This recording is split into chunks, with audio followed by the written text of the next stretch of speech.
بسم اللہ الرحمن الرحیم رحمۃ رسول کریم اما بعد اعوذ باللہ من الشیطان الرجیم بسم اللہ الرحمن الرحیم انما یخشی اللہ من عباده العلماء صدق اللہ العظیم۔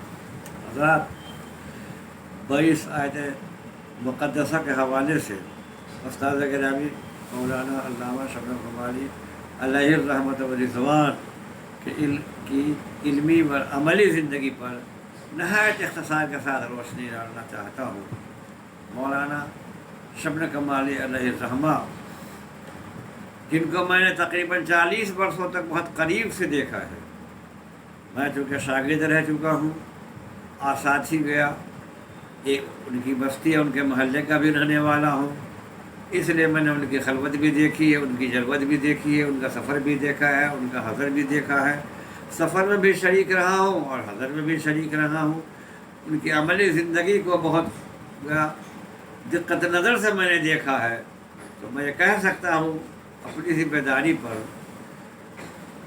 کہ گفتار میں کردار میں اللہ کے برہان کی حیثیت رکھتے تھے، بالکل سنت و شریعت کے سانچے میں ڈھلی ڈھلائی کے شخصیت کا نام علامہ شبنم قماری ہے۔ اتنی سادہ و پرکار زندگی، اتنی سادہ شگفتہ بے ریا بے نمائش زندگی بہت کم لوگوں کو نصیب ہوتی ہے۔ ایک بڑے عالم، جید عالم، جلیل القدر عالم، قدر اول کے ممتاز عالم، اس کے باوجود طبیعت میں کوئی نمائش نہیں، کہیں سے بھی گیا، اپنی شخصیت کو انہوں نے کسی کے سامنے گیا بالاتر بنا کر پیش کرنے کی کوشش نہیں کی۔ ایسی سادگی زندگی ایک عالم کی جو خصوصیت ہونی چاہیے وہ موجود تھی ان کے اندر۔ بہت بڑے عالم تھے، عالم ان کی عالمانہ حیثیت کا عالم یہ ہے کہ میزان المصائب سے لے کر کے مشکات المصابیح تک کا درس انہوں نے تقریباً 50 برسوں تک دیا ہے۔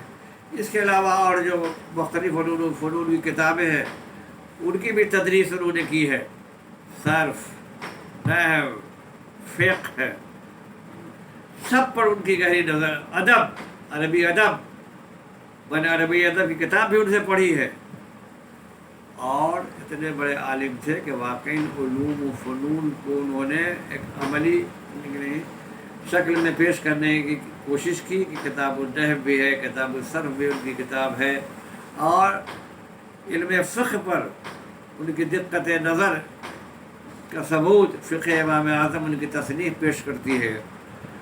تو تقریباً 50 برسوں تک ہزاروں طلباء کو مختلف مدارس اسلامیہ کے، بالخصوص 3 مدارس میں انہوں نے یقیناً بہت طویل مدت تک تعلیم دی ہے اور فیض یاب کیا ہے۔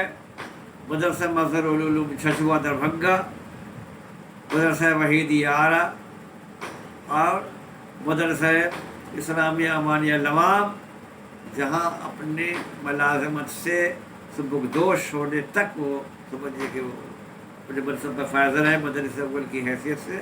ان تینوں مدارس کے تقریباً 10,000 طلباء ان سے فیض یاب ہوئے ہیں، اور ظاہر ہے ہر علاقے ہر خطے کے طلباء موجود تھے، تو سب گواہی دیں گے، ایماندارانہ یقیناً اعتراف کریں گے کہ مولانا نے اپنے مضمون کو نہایت سنجیدگی سے، نہایت ایماندارانہ اور سمجھیے کہ واقعی عالمانہ حیثیت سے پڑھایا، ادا کیا۔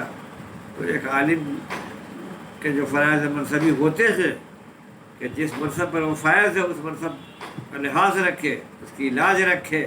کبھی انہوں نے کلاس کو انہوں نے نظر انداز کرنے کی کوشش نہیں کی، وہ سفر میں بھی جاتے تھے، میلاد پاک اور سیرت پاک کے جلسوں میں شرکت کرتے تھے، لیکن اس احتیاط کے ساتھ کہ کلاس کے متعینہ وقت میں واپس آ جائیں، اور کسی نہ کسی سواری سے واقعی وہ واپس آ جاتے تھے۔ اس لیے کبھی انہوں نے نذرانے کی تمنا میں ایسا نہیں کیا کہ اپنے کلاس کو انہوں نے چھوڑ دیا ہو۔ یہ بہت بڑی خصوصیت ہے، یہ بڑی ان کی اہم شناخت ہے جو ان کو علماء اثر سے ممتاز کرتی ہے۔ تو مولانا شبنم قماری علیہ الرحمہ منتہی مبتدی سے لے کر منتہی کتابوں کے گویا وہ مدرس رہے ہیں، بافیض استاد رہے ہیں، صاحب کمالات استاد رہے ہیں، اور پردے کو انہوں نے واقعی سمجھی، پڑھنے پڑھانے کے عمل کو انہوں نے عبادت سمجھا تھا۔ کبھی نظر انداز کرنے کی کوشش نہیں کی، کبھی انہوں نے گیا کوئی بہانہ بنا کر کے طلبا کو ٹالنے کی کوشش، اور درس کے اوقات کے علاوہ بھی طلبا کی وہ رات میں بعد نماز مغرب تقریری پروگرام میں یا اور کوئی پروگرام ہوا تھا تو اس کی تعلیم و تربیت کیا کرتے تھے.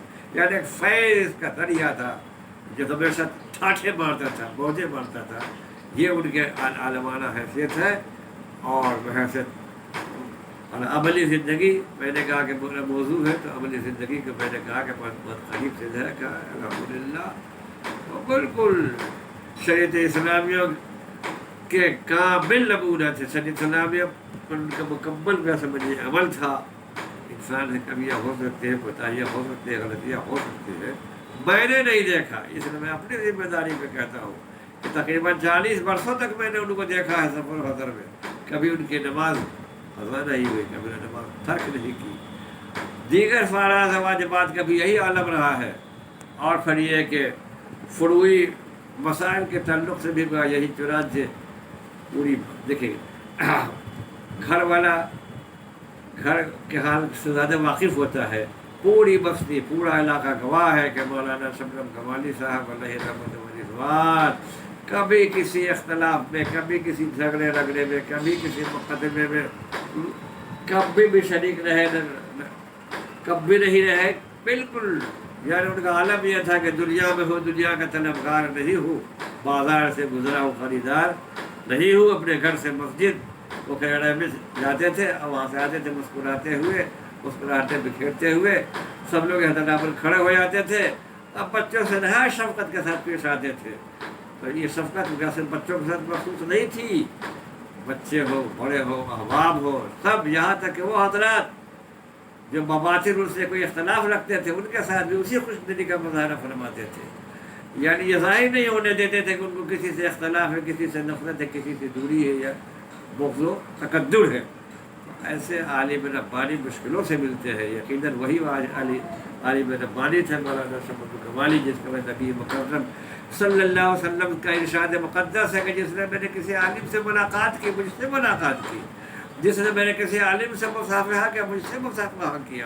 تو یقیناً گیا بالواسطہ طور پر گیا وہ ایسا ہی عالم ربانی تھے کہ ان سے ملنا نبی مکرم صلی اللہ علیہ وسلم کے ملاقات کے مترادف تھا. یہ شرف، یہ اعزاز، یہ کرام کس کو حاصل ہوتا ہے؟ مدت العمر، آخر عمر تک کا سمجھیے کہ وہ سنت و شریعت میں ڈھلی ڈھلائی شخصیت اپنے سمجھیے اس طریقے زندگی پر قائم رہی. کبھی کسی کو انہوں نے گیا کوئی شکایت کا موقع نہیں دیا. انسان ہے، خطائیں ہو سکتی ہے، لیکن انہوں نے کبھی کسی کو اس کا موقع نہیں دیا. اس لیے بحیثیت عالم بھی اور بحیثیت سمجھیے کہ واقعی باعمل انسان بھی وہ مثالی شخصیت کے مالک تھے. اسی لیے میں نے علامہ اقبال کا شعر ایک پڑھا ہے شروع میں کہ گفتار میں، کردار میں اللہ کی برہان. ان کی گفتار ہو، ان کا کردار ہو، ان کی طرز رہائش ہو، یہ سب اپنی جگہ سمجھیے کہ واقعی مسلم اور مثالی. اور پھر اس کے علاوہ کہ عالم تو بہت ہوتے ہیں، ایک زبردست مصنف، زبردست اہل قلم بھی. وہ بغیر لکھے چین سے بیٹھ نہیں سکتے تھے. واجبی موضوعات ہو یا دینی موضوعات ہو، ہمیشہ قلم متحرک رہتا تھا، رواں دواں رہتا تھا. ہمیشہ کوئی نہ کوئی مضمون زیر قلم ہے اور مختلف مسائل میں وہ تباہ ہو رہا ہے تواتر کے ساتھ. اور آخر میں جو سب سے بڑا کارنامہ انجام دیا کہ سیرت طیبہ کے موضوع پر انہوں نے جب مضامین لکھے تو اس کو کتابی شکل میں یکجا کیا، جس کا نام ہے آئین جوال مصطفیٰ، جو 2 حصوں میں ہے اور 11 تقریباً 11 صفحات مشتمل ہے. وہ کتاب پڑھنے سے تعلق رکھتی ہے، وہ کتاب زندگی ہے. واقعی پیدائش سے لے کر موت تک جتنے مسائل معاملات ایک مسلمان کو درپیش آتے ہیں ان سب کا اس میں حل موجود ہے. نہایت شگفتہ و شیریں انداز میں پڑھیے، آج دل پر اثر کرتا چلا جائے. ایسی زبردست سمجھیے کہ قلم پر سمجھے ان کو کنٹرول حاصل تھا کہ اپنے دل سے انداز سے واقعی سمجھیے کہ لوگ پوتھی بکھیرتے چلے جاتے تھے. تو مولانا شبنم کمالی رحمہ ایک عالم کی حیثیت سے بھی اور ایک باعمل شخص ہونے کی حیثیت سے بھی لیکن انتہائی مثالی تھے، کامیاب تھے. میں سمجھتا ہوں کہ استاد گرامی تو یقیناً شیخ سعدی کے شعر پر عمل کیا کہ علم چندہ کے بیشتر خانی کیوں عمل درست دادانی. کتنا صاحب کمال ہو جا، کتنا پڑھ لکھ لو، لیکن عملی زندگی اگر سودی ہے، تاریخ ہے، تو بیکار ہے، وہ نادان ہے، وہ احمق ہے. تو اس لیے استاد گرامی نے شیخ سعدی کے اس نقطے پر عمل کیا، اور اپنے علم پر جتنا عمل کیا انہوں نے الحمدللہ، جتنا عمل کیا، جتنا پڑھا، جتنے بڑے عالم تھے اس سے کہیں زیادہ کا سمجھیں گے اپنی زندگی، عملی زندگی کو انہوں نے شاندار عطابناک بنانے کی کوشش کی. آج یہ سلسلہ آخر جب تک جاری رہا. قلیل علالت کے بعد یقیناً وہ واصل بحق ہوئے. وہ آج ہی کی تاریخ تھی 19 اگست 2004 عیسوی. تقریباً 66 سال کی عمر پا کر وہ دنیا سے رخصت ہوئے، اور تمام کا چاہنے والوں کو، اپنے سمجھو رفقائے کار کو، اپنے طلباء کو اشکبار چھوڑ کر دنیا سے رخصت ہو گئے. اللہ تعالیٰ ان کی رحم، ان کی تربت پر رحمت دور کے بارش برسائے. اور چاہنے والوں سے گزارش ہے متقدین سچے کہ ان کے لیے دعائیں مغفرت کرتے رہے، کہ یہ تو ہمارا اخلاقی فریض ہے دینی، جیسا ہمارے دینی نصاب میں داخل ہے کہ اپنے جیسا مرغوبین کو، اور وہ مرغوب جو واقعی مخلص بھی ہو، مشفق بھی ہو، شفقت مجسم ہو، کرم ان کا سراپا کرم ہی کرم ہو، ان کو تو اور بھی یاد رکھنا چاہیے. اس لیے آج کے دن ان کے لیے دعائیں مغفرت کی ضرورت ہے. مولانا شبنم کمالی دنیا میں نہیں رہے، لیکن زبان قال سے نہیں، زبان حال سے یہ آواز آ رہی ہے ان کی تربت سے. ڈھونڈو گے ہمیں ملکوں ملکوں، ملنے کو نہیں نایاب ہے ہم. تعبیر ہے جس کی حسرت و غم، اے ہم نفس و وہ خواب ہے غم. شکریہ. السلام علیکم.